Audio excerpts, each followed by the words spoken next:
if we had to describe or maybe try and refine a bit what we understand as linguistic mediation.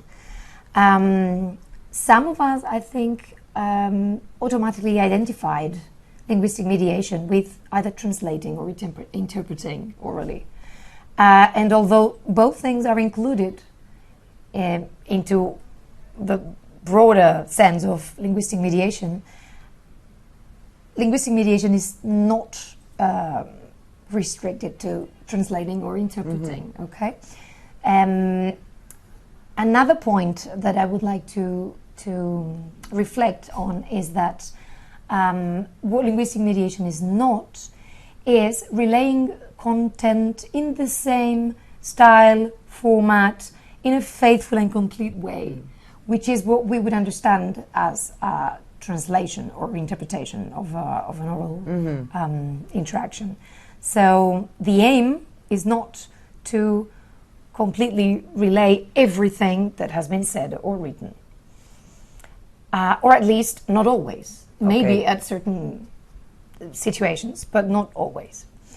And what it's not is transmitting other people's meanings, because we tend to think of mediators or linguistic mediators as the in-between a person, which is in a way true, but it's not really, in the sense that when we think of a translator or interpreter, ideally they should be transparent, so the least they're present, the better, if you know what I mean. So this is not what linguistic mediation is about.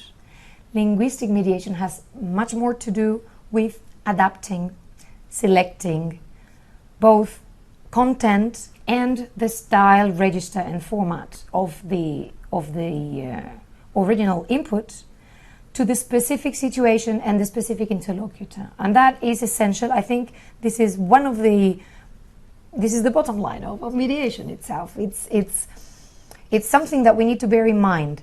And this is something we have to transmit to our students.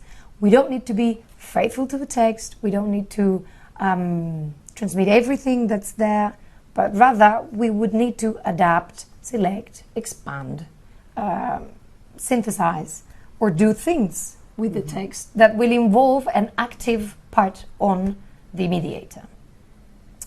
Okay, another thing that mediation is an activity which always needs to take into account aspects like attitude, tone, cultural differences, empathy. So it involves not just linguistic strategies, but many other strategies